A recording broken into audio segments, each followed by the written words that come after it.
Fiat. Thank you for listening to this podcast. She Peter Desert III in she. Touching Nishle. Kathleen Genie Bashichin. Ashin Hidashe Do. Twohiglini Dashnella. I run this podcast, 21st Century Native Leaders. Please comment on Facebook at 21st Century Native Leaders or on Instagram, Navajo Podcaster. This episode has two sponsors. Celani Professional Business Consulting Services, LLC, a Navajo-owned business. Contact TPBCS for business development and technical assistance if you are interested in entering, expanding, or improving your business. Contact Celani Professional Business Consulting Services at 480-980-0211 or on Facebook, TPBCS. The second sponsor is Desert Consulting. Contact Desert Consulting for your tax needs at 505-278-8185 or follow them on Facebook at Desert Consulting. Again, contact Desert Consulting for your tax needs.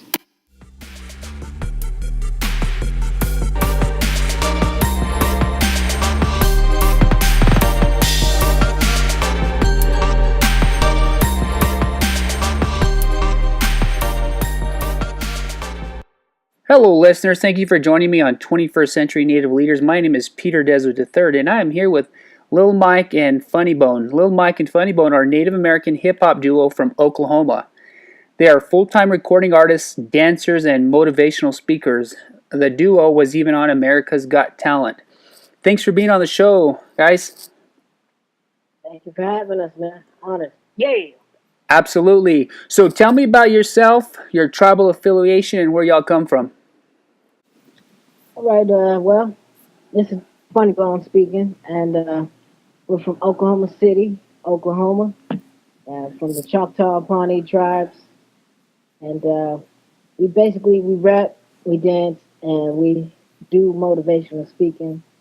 All our music is clean, quality content, faith-based, conscious music, no nonsense, so it's family-friendly. That's awesome. So, what are the highlights of your career so far? Woo! I was thinking about that last night, man. I was trying to think what was our most memorable moments, and the highlights. I think number one would have to be America's Got Talent. Some of the others were the Gathering of Nations, and then our first time in Canada. Oh yes, that was epic. That was so cool. Because we never knew we were on such a different level in a different country. Once we went there, it was like the love was, like I said, on a different level. That's amazing. So, what compelled you all to get into rapping and dancing? Well, Mike kind of started it off, so I'm gonna let him go ahead. Okay, so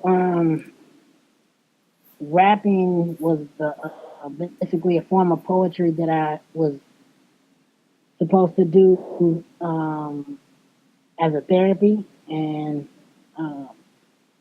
had anger issues to deal with, and dancing came around with that because to break away from fighting, I had to find something else to do. So I just saw Moonwalker, and this little kid was dancing like Michael Jackson, and I was like, I bet you if that little kid could do it, I could do it too.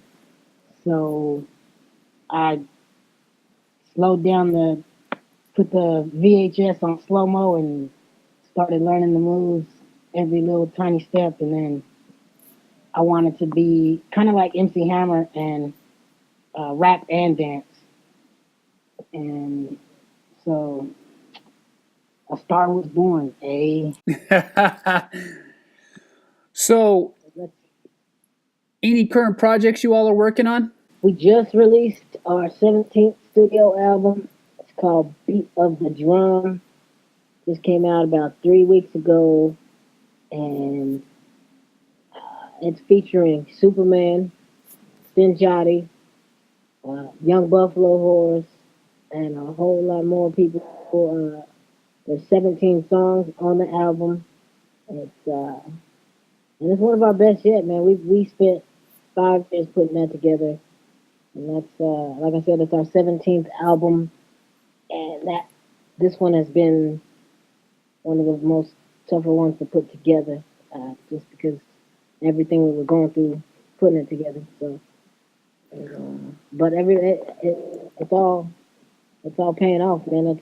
People are loving it, and it's also an encouragement to a lot of people, and we've been getting messages on how it's affected people's lives positively because it's a testimony of what everything that we've went through. So, Wow, that's powerful. And are you planning any tour dates? actually, we are always on tour. So we call it, just recently started calling it the Don't Stop Tour. And that's the first track of our new album. It's called Don't Stop. And it's a testament because, like I said, we don't stop touring. This is a full time job. So if we're not doing shows, we're not making money. So uh, let's see, we got the Gathering of Nations coming up again this year. We got some local gigs. San Diego, we're hitting up the university in about a month. And we're in talks with the people over in Canada, and they're trying to get us over to the UK. And we're trying to go as many places as we can. So, anybody out there that's interested, if you know any places, spread the word, show them my videos, tell them about your boys, and we're just a phone call away. Absolutely. So earlier you mentioned faith based. Other than faith based, what is the message you're trying to convey in your music? Um, Sobriety, I guess, um, is our number one thing. We don't smoke or drink any kind of substance. Yeah, I would say we're trying to just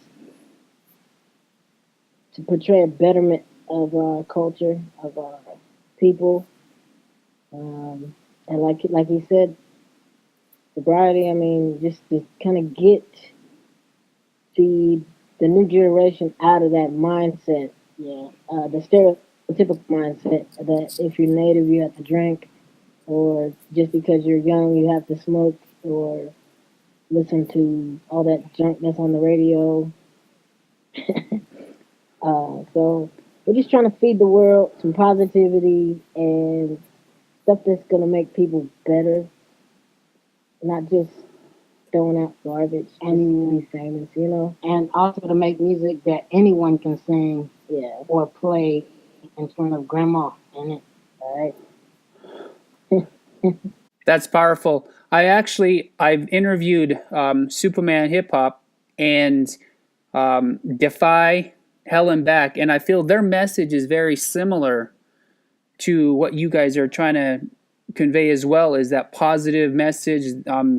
All three of them don't drink or do any drugs, and I think that's powerful message that you guys are trying to send.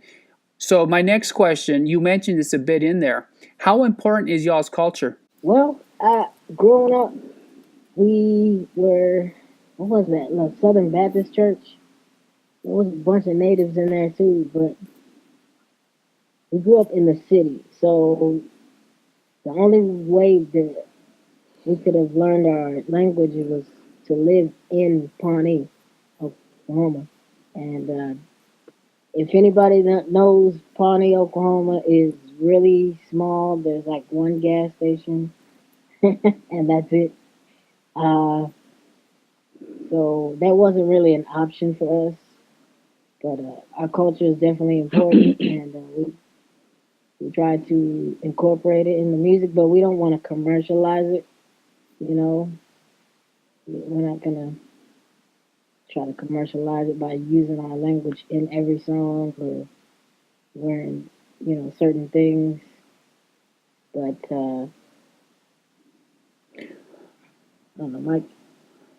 As in our culture, we were raised in the city, so a lot of people will say, "Well, what's your culture?"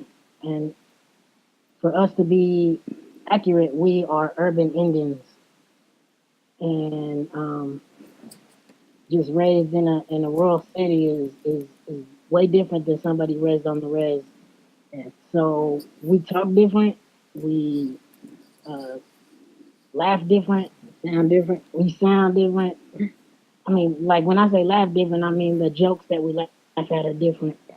We recently um, tried to actually put just a little bit of native roots into our music uh, with the Crunk Native song that we did on America's Got Talent has flutes in it, and then with our new track "Beat of the Drum" has actual drum group in it.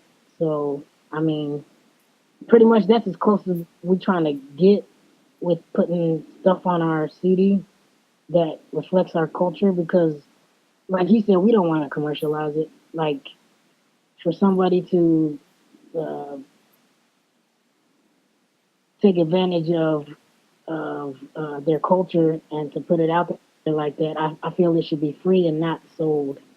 Um, so like I'll probably do it uh, on stage or but like CDs and stuff like that, I don't want to do that. Yeah. I even had a hard time with putting dancers uh, in our videos, like because I feel like some cultures should be respected and not, you know, just blasted out there for views. Absolutely. Yeah. So when you all think about it, touring, making the music, making those connections, being a positive role model for our youth, where do y'all get your strength to keep going?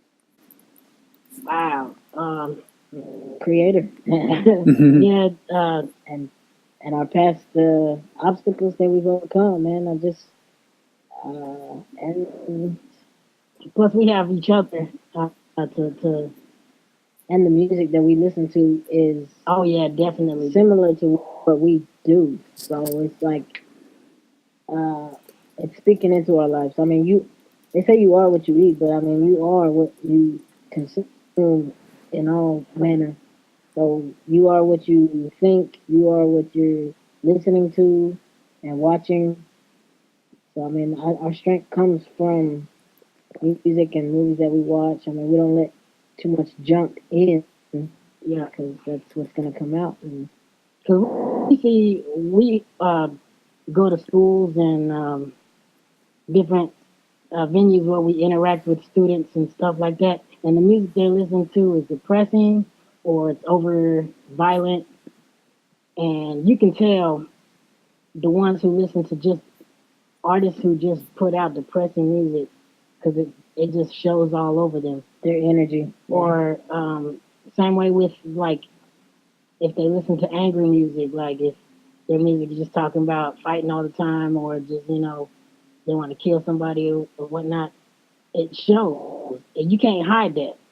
And so like the music that we listen to is saying, hey, I can do better than this, or I can overcome this, or whatever. And we kind of make the same kind of music that we listen to, and we refuse to listen to mainstream hip hop because mainstream hip hop is just gonna get you in trouble.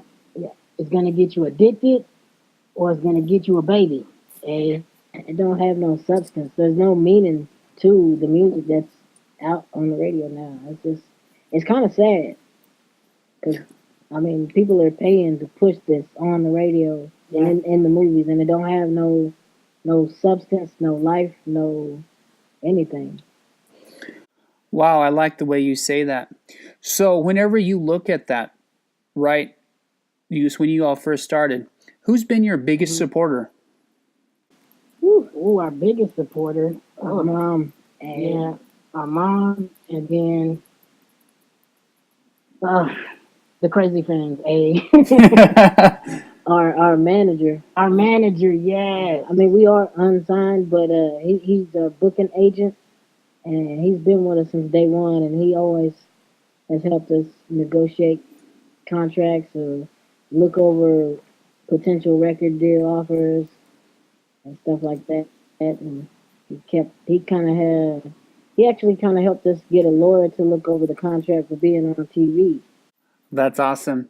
So, to take it a little bit deeper, how does it feel to be viewed as a leader for millions of natives or thousands of natives? Woo, man, it's an honor, but I mean, it can be kind of, I wouldn't say overwhelming. It's a big thing to carry, but I mean, I think we're strong enough. We have each other to lean on, and we're not fake. So So what you hear in our music is what we put out there in our real lives. yeah, so I mean, we're not gonna. We don't say we don't smoke and we don't drink on the music, and then you'll catch us at a bar or the party doing it up. You ain't gonna find us doing that. We live what we speak, and we're very big on being bold about it. So like, if somebody tries to wing us in that direction, well, let's just say you don't want to hand me your blunt because it will get stepped on. Because I'm very bold about it. I think we are some of the a couple of the perfect what do you say leaders for some of the people to look up to because I mean we were born to stand out. I mean if you've seen us, we're both like 4'8", 4'9". The rest of our family is average height. Um, so I mean we were born to stand out, and I think that helped us help shape who we are and what we do, and helps us to encourage other people to embrace who they are and to not try to fit in. Nice. Yeah. Absolutely like the way you talked about that. So, this one, I typically ask about being a modern Indian. But from your perspective, explain to us what an urban Indian is. All right, so urban Indian is basically a city raised Native American. City res. City res a so the majority people that we grew up around are um, black folks or city white people. City folk in general. But so like the first time we've been near a reservation, um, it kind of like the first gas station we stopped at and caught those redneck eyes, and we were like, really? Like we've never experienced racism at that level. And so like for us it's new because we're used to just hanging around all shades of colors and not catching no heat about it. And so and then we go to the res and they hear us talk and they're like, you're trying to be black. And we're like, we're not trying to be black. This is my accent. I have a city accent. If you go to the city and talk to a white person, they probably had the same accent. And so um, we just, as a matter of fact, our first powwow was in our late teens. Like we went to our first powwow and got hooked because we were raised around black folks and all we knew was barbecues and house parties. And then somebody invited us to a powwow and we were like, dang, this is our culture. This is amazing. So you said how important is our culture to us? I mean, we had to actually chase it down because it wasn't just there to embrace. We had to go find it. So I mean, if that shows you how important our culture is, right there. I mean, it was about 2005 when the first version of Rain Dance came out, and I actually like I just said, I had to chase down my culture because in high school, my senior year, they didn't have a talent show, and the only thing available for me to perform at was a cultural day event. And they said in order for me to be a part of that, I had to have something that was ethnical and educational. So I got into the books, started looking into my culture, and that's kind of when we started to fall in love and, started hitting the powwows, going to the sweat, and, getting in touch with some of the other family. And it's just kind of grown from there. Wow, I like the way you stated that. About 10 years ago, 12 years ago, I used to live in Milwaukee, and I think that was the first time I ran into urban Indians. And like you said, that's right. It's a blending of cultures that that people have there, and it's definitely a bit different from Res Indians, but Yeah. but they still are tied to their traditional roots, and I'm glad that y'all sought out your roots. So another question I have is, did your success happen overnight? No, we've been doing this for 20 years, and we've had spurts of, I guess, publicity that we thought would blow us up, and like we can tell our day one fans from our uh, AGT fans. Our day one fans will come at us and say, "Hey, Bobo's Chicken," and we'll be like, "Dang, that's the first song that got played on national radio." Or our new fans, they'll be like, "Rain Dance, I seen y'all on TV last night," but it was really like on YouTube. But I say I voted for y'all. We didn't make it to that round, but it's oh man, what was 20 years in the making. We have, what's that, 15, 16 albums. yeah it's like Mike said, it's had its breakthroughs, but it's a journey. It's not a destination, and I think part of being native has shown through our choices. I mean, I think it's in us. We have that honor and integrity because we could have signed with at least 10 different record labels. We've been offered so many deals, but when we look over the contracts and we see what we're sacrificing for fame, just for the fame, the name, it wasn't worth it to us.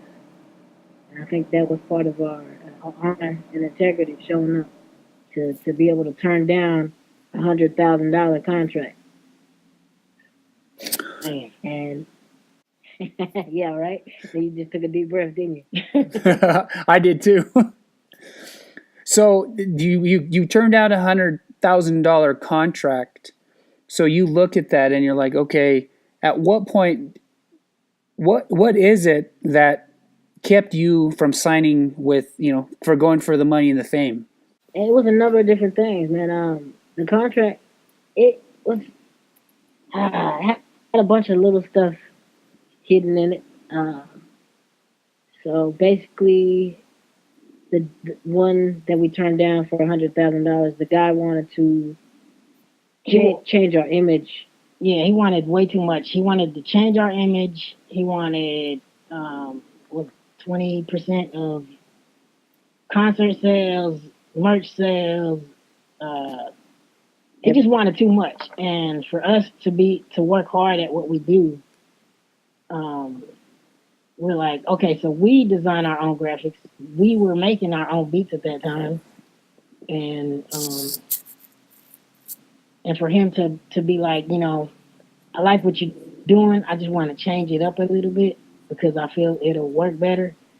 And for him to be interested in us and say that, it's for him to be like, I like what you're doing, but I want to do what they're doing, and maybe it'll work. If it's like, nah, you saw talent and you saw something in us that would work, and now you want to change it. What if we change it to your way and it doesn't work? You gonna blame it on us? Right. I think another thing that was a big trigger for us is he wanted to start putting us in different clothing. Like, what's that called when they did it to the natives back in the day? Assimilation? Assimilation, I guess. He wanted to put us in tuxedos. Tuxedos, when all the rappers was wearing tuxes. Oh. Yeah, and then he got to the point where we were shopping for tuxedos, and he started talking about cutting our hair. We was like, where that contract at? Let me show you what I do with this. I got your haircut right here. That's when we hit the brakes on him and was like, all right, this ain't going nowhere good. And I scalped that contract. Oh man! So, how big has social media been for your careers? Man, I think it's been real awesome because it makes everything a lot easier. It makes our fans more accessible. It makes us more accessible to our fans and supporters. And just everything being online right now just makes it super easy. But I mean, that is kind of a fallback because it makes it that much easier for untalented people that just want to be famous to put out, whatever. And then everybody else has to sort through all the junk to actually find the good stuff. Yeah. Wow, that's amazing. So, how did y'all build such a large social media following? Um, okay, so like a lot of people will buy followers or post other people's videos, like funny videos or of a cat falling off a table or something like that. For us, we want to just be relevant and just post about us and not do like some of these record label artists and say buy my album every 30 seconds. Mm-hmm. So we take at least one day to post something, and we're like, hey, this is what we're doing, and this is what we love to do. Or also, we like to interact with the fans. I think that keeps the fans coming back. Yeah, Because there's too many big name artists who are who you can respond to, and you'll never get a word back. yeah. You can hit them with the most touching story or a question, and a lot of these artists don't say nothing. They don't reply. They don't even hit the like button on your comments or nothing. Or But say thanks for listening to my music. When you tell them your music has touched me so much, it saved me from doing this, or it helped my grandma get through the hospital, and they don't say nothing. But like for us, we're like, oh snap, we'll screenshot it and share it if you want it, or we'll comment back and tell them, hey, well maybe this song will help too. We just love that interaction with our fans. Matter of fact, there was a couple of shows that where we stood outside in line with the fans before the show because we love the fans that much. yeah, I think that interacting with the fans and consistency, just always being online and always having different new content like videos or music That's and amazing. pictures. Yeah. So, I noticed you guys do a lot of Q&As when you go live. Was Yeah. that tactical, or is that something y'all just thought of? Well, one thing we've noticed is like a lot of the new fans that we get have no idea who they're following, and so they either got put on to us by their friends or their family, and they're like, I like these dudes, but they don't really know nothing about it. So one thing we like to do is like we love to answer the same question over and over again, so that new people will be like, oh, I didn't even know they weren't twins, or I didn't even know that it was faith based rap because I don't hear them being preachy on the song, and so we just love that that fans want to keep knowing about us, and the fact that we are able to even interact with our fans is a plus for us because we don't want them to think they're not noticed.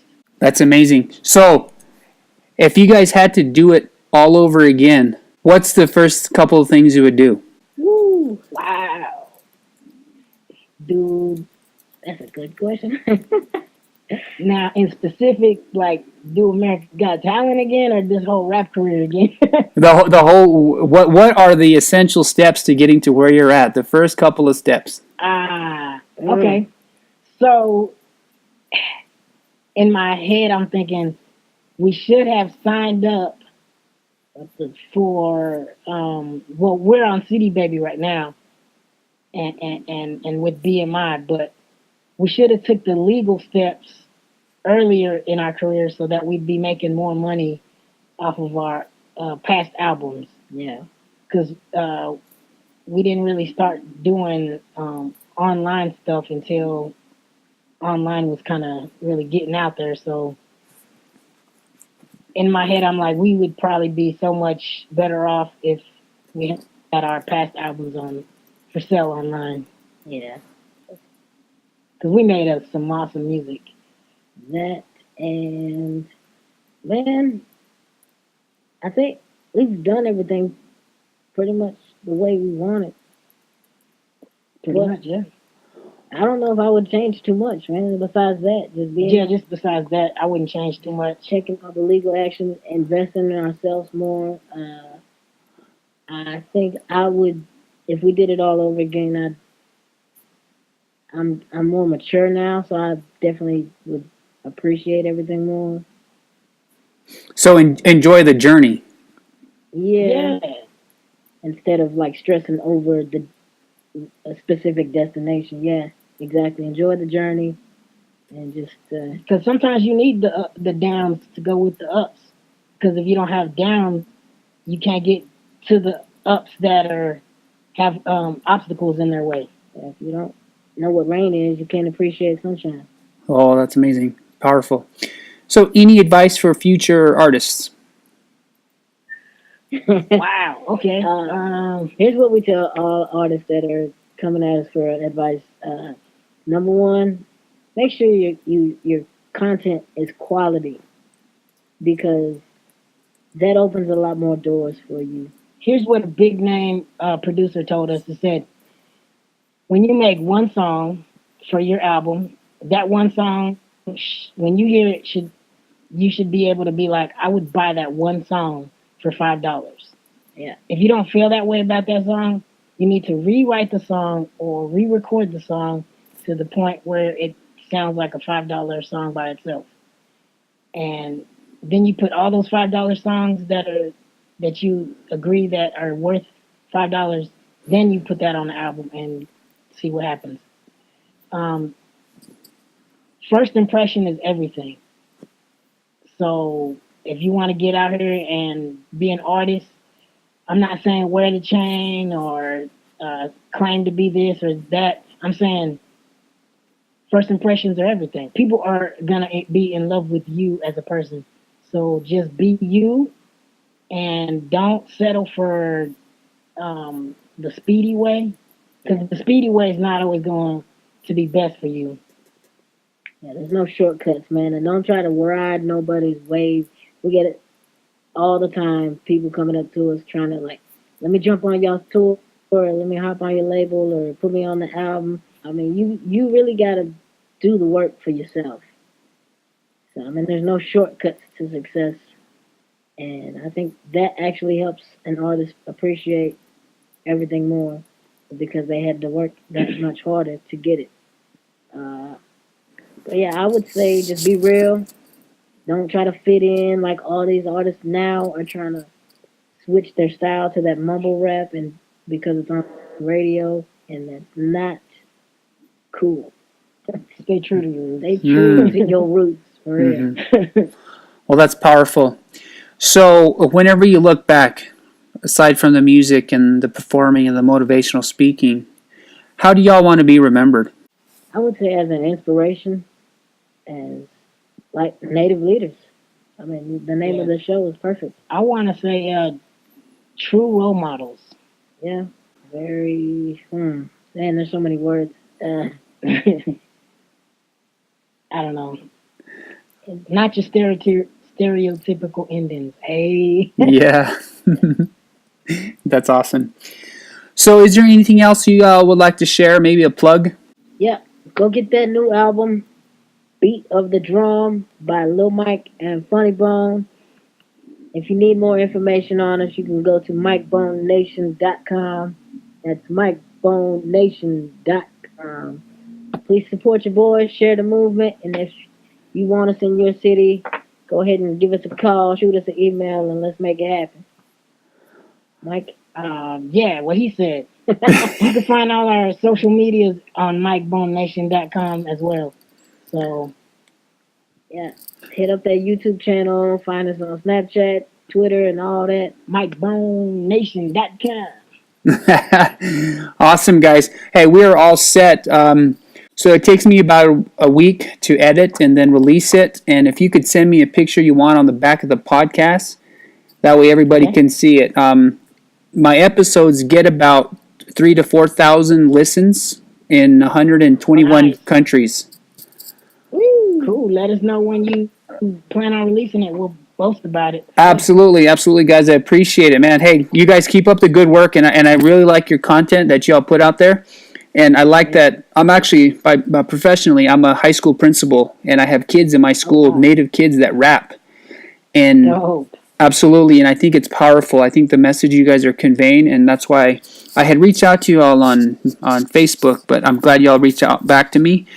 But you guys are doing amazing things, and keep up the good work. I know there's a lot of haters out there, but we need guys like y'all out there Hey. creating a positive image for our youth. Okay, so I mean, haters are fans too. They just, they just love a little different. yeah, right on, guys. Hey, well, I appreciate you guys taking time and interviewing with me. And as soon as it's released, I'll let you know, and I'll hit y'all up and let y'all know it's going to be released. Okay.